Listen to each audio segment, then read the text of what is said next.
Station, this is Houston. Are you ready for the event? Houston, this is Station. We are ready. Kelly Clarkson Show, this is Mission Control Houston. Please call Station for a voice check. So cool. Look how cute they are. They're in space. So technically they're aliens because they're in space. Okay, I think you can start. You can talk. Oh, you can hear me? Can they hear me right now? Hello and welcome to... We can hear you loud and clear. Welcome on board the International Space Station. Loud and clear.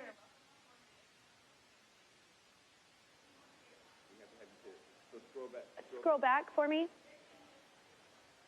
Station, this is Kelly Clarkson with the Kelly Clarkson Show. How do you hear me? Kelly, Station has you loud and clear. Welcome on board. Oh my gosh, your microphone is just floating. I'm so jealous of you right now. Hi, Christina and Jessica. I cannot believe I'm talking to y'all while you're in space. That is so much cooler than anything I've ever done in my life other than birth my children. What was it like the first time you made it to space? How did you feel? It was an absolutely incredible feeling. I think the moment I remember the most was the time I looked out the window and saw the Earth for the first time below me. It was bright and absolutely beautiful blue, and I completely exclaimed. We were in the middle of configuring our spacecraft for, you know, the future rendezvous burns, but I just couldn't concentrate on that for one moment. I had to just express how amazing it was to see the Earth. So that's my first memory that really stands out, where I knew, yes, I am really in space.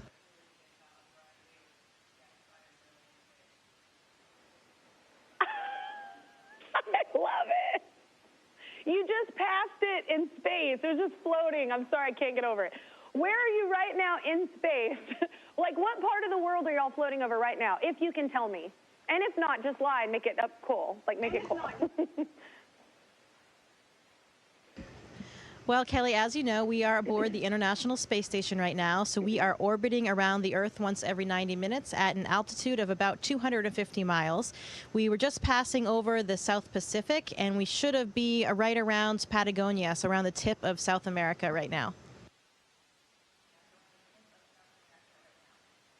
Wow, that is so cool. Okay, so what's the purpose of this particular mission? What work are you doing up there right now?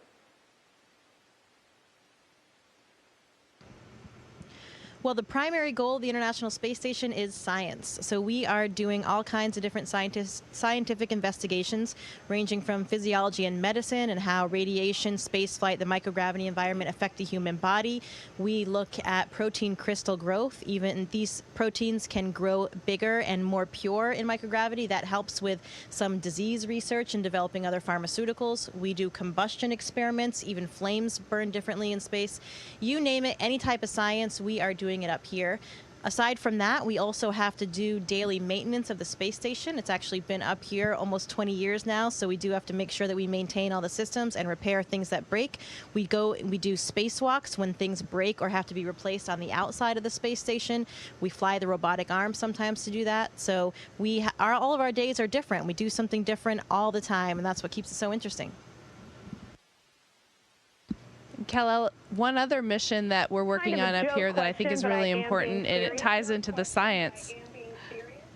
Oh, one more thing I was just going to mention, that a really neat aspect of the science and the mission that we have up here is that we are looking at how microgravity in the long term affects the human body and operations, and that's for future long duration missions into deeper space. So going back to the moon and then on to Mars. So that's a really exciting part of our mission too. Okay, if y'all find out a way you get younger by traveling, you just let me know. Just send a pigeon or a sign from space. I'm in. But I have a really funny question, but I am being serious. Has any astronaut ever moonwalked while doing a spacewalk?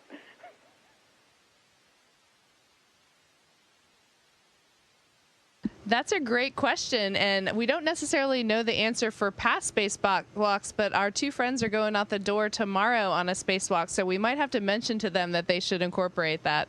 If they do, we'll let you know. I'm just saying. I'm just saying, it's a killer idea. Get it on film. I would love that. But is it true that you do actually age less in space because there's no gravity? Well, it depends on how you look at it. We wish that were the case, and I think cosmetically maybe we look a little bit younger if we have, I think, fewer wrinkles sometimes because we have this upward shift of everything without gravity pulling our skin down. But realistically, there actually is a toll on our bodies physiologically and medically, and that's part of the reason why all these experiments are so important. We have seen certain physiological systems like our arteries, for example, do age faster up here than they do on Earth. So it's really important that we keep doing these studies so we can make sure that we can get home safely, return safely after the mission, and then also, especially for those longer duration missions that Christina mentioned, we need to make sure that when we spend, for example, a 3-year mission going all the way to Mars, that humans will still be healthy when they get to their destination point and then when they come home. Wow. Okay. This is a real question, too. Can you do a flip right now? Well, since you requested it, we do have one flip trick. Okay. I'm so excited. Oh, my God. I love it. Oh, my gosh. Space is the place that everyone is skinny. I love it.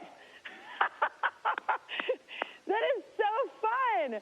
So this is a real quick, well done, by the way, but what's the most scary, kind of challenging part of doing a spacewalk?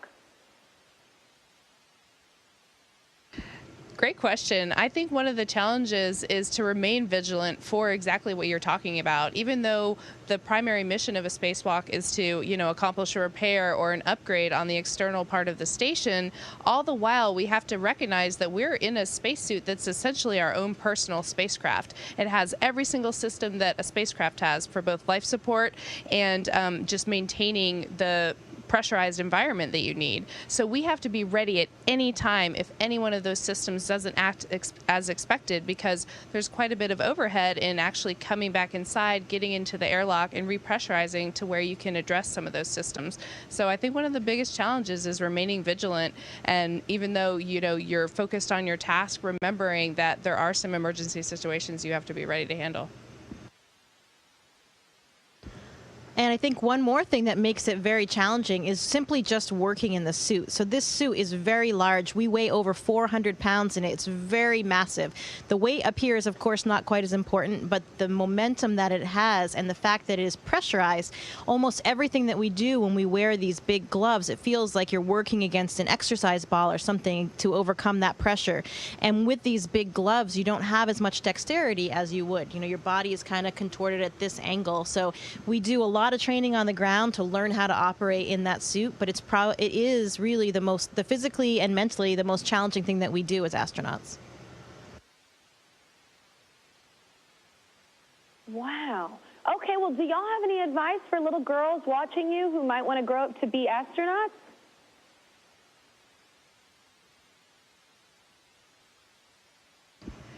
I think that one of the things every single astronaut will say is that it's important to follow your passions. If you do what you love, then you're going to affect the world in the most maximum positive way possible, as well as find the most personal fulfillment and get the most out of it. And you're going to excel at what you're passionate about. There's a couple additional things that I like to add to that, which is support the people around you, and even reach out and do the things that scare you. Do the things that are right on the cusp of what you're capable of. And when you do those things, you can find that you get the most just fulfillment out of recognizing that you can do anything you set your mind to.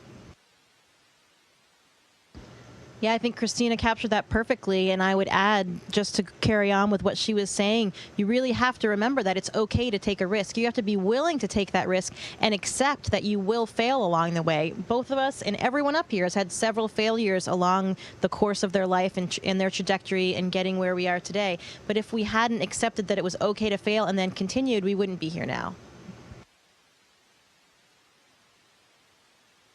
Well, thank you so much, Christina and Jessica. Y'all are not only just incredibly smart, you're beautiful, you're talented, you're inspiring a whole different generation of people to do what you're doing, and it's incredible. Thank you so much for taking the time with us.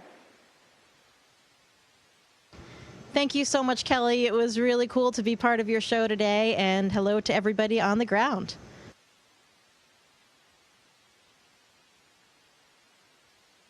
Station, this is Houston ACR. That concludes the Kelly Clarkson show portion of the event. Please stand by for a voice check from Elle Magazine.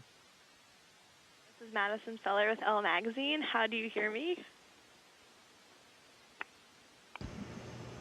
We hear you loud and clear, Madison at Elle Magazine. How do you hear us? Great.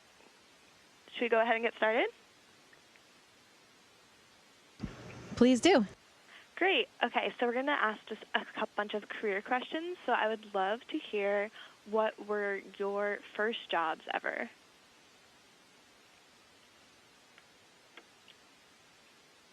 I'll do it out of college. Okay, go ahead. I know. Okay, go ahead.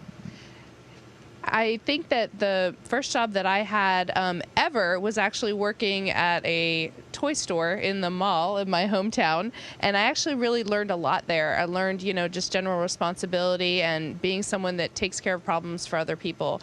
My first job out of college, after I got my degree, which was in physics and electrical engineering, was actually at NASA. I was lucky enough that an internship that I did over the summer turned into a full-time job, and I got to work both at the intersection of science and engineering, designing the instruments that fly on planetary probes and NASA missions that study the Earth and other planets. So that was my first job, and I thoroughly loved it. I actually ended up leaving that job, though, to pursue a dream to work in Antarctica, but that's a different story. And for me, when I was young, I think my very first job was cleaning my father's doctor's office. But outside of my own family, I was a lifeguard when I was in high school. So that was, I guess, my first real job. After college, when we talk more about our adult career, my first job was also at NASA. And I was working actually at the NASA Johnson Space Center for Lockheed Martin. I was working as a support scientist, so a person on the ground that coordinates the life science experiments, the very same experiments that we are involved with now. I was coordinating those on the ground. So really amazing first experience working directly at NASA, and eventually, I stayed there for 3 years, and then I left to pursue my graduate work. I didn't think that I would actually end up going back there, but then, of course, when this opportunity came up, I couldn't say no to my childhood dream job. And is there a time in your career where you felt like you had failed or misstepped, and how did you move through that?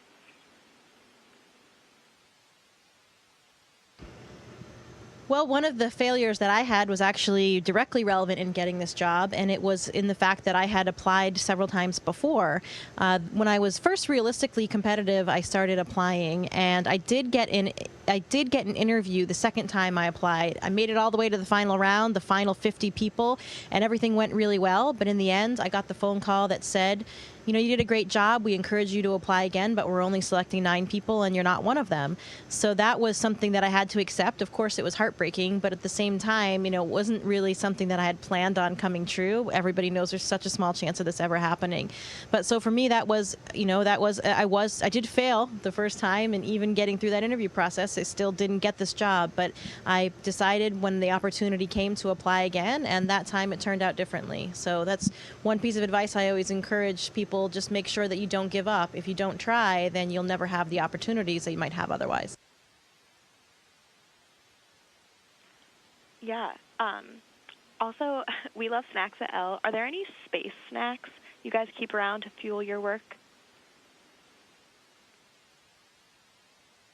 I am also a big snack fan, actually. And yes, during the day, oftentimes we don't have a lot of time in between our scheduled activities because we're scheduled down to like the 5-minute increment. So sometimes we just have to go run and get a nutrition bar or something quick, a handful of nuts. But we do try to keep it healthy. Obviously, we have a lot of physical fitness requirements here. And so keeping it healthy, finding things like fruit. We don't have fresh fruit, obviously, but we have a lot of packaged and dehydrated foods up here. So yes, we're big fans of that. And what kind of qualities do you look for in like a work wife and or space partner?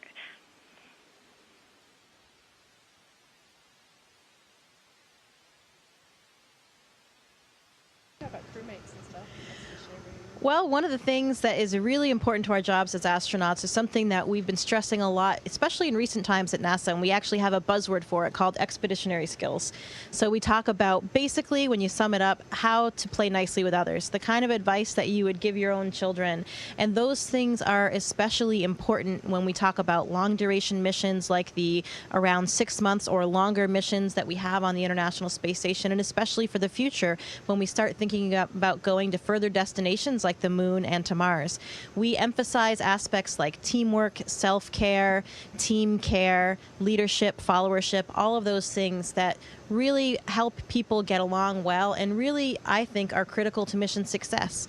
You can learn how to work together with others. And I think those are the aspects, those are the kinds of things that I look for in all aspects of my life. And you talked about self-care. And I completely agree with everything Jessica said. Oh, I was just going to add to it, if I might. Another skill that's very important both up here in accomplishing our mission and just day to day in our own relationships on the personal side would be communication. Understanding what really motivates people, what they really need in any given situation, and recognizing that we can usually mitigate anything that comes up by open and clear communication. And so that's something we practice as well. And you mentioned self-care. Is there such a thing as work-life balance when you are working in space, and what does that look like? You know, there is, but it's even more of a challenge here than it might be at home. We like to joke that the only difference between the space station during work and during our off time is whether or not the cameras are on, meaning whether or not Mission Control is watching us do our work, or at the end of the day when we turn the cameras off and we may have dinner, and that's sort of what we consider our personal time. But the physical space is the same, and so having that work-life balance is even more important here. So we do have 12-hour work days. We spend a lot of time working, but depending on how different people charge their batteries in their off time, we make sure and honor that off time and make sure that people have the time that they need to take care of their own personal lives. Mm-hmm. And what's like the most unexpected thing about your work as an astronaut? Maybe something you hadn't thought about before you started?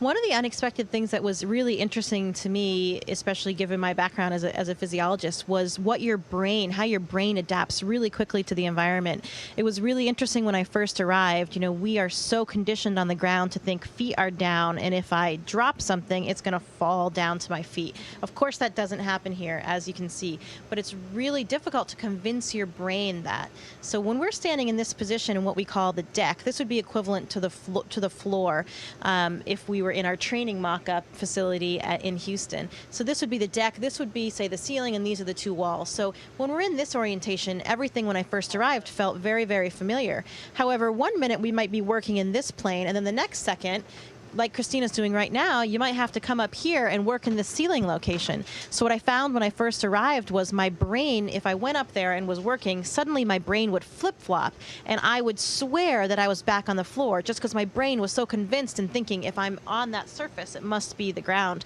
But of course it wasn't. The really interesting part was that even in about 2 weeks, I felt that my brain was already changing. It seemed to be using maybe some visual cues for spatial orientation instead of that reference to down.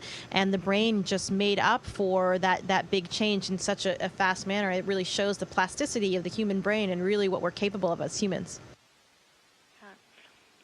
When you're having an extra stressful day, what do you do to kind of calm down and refocus?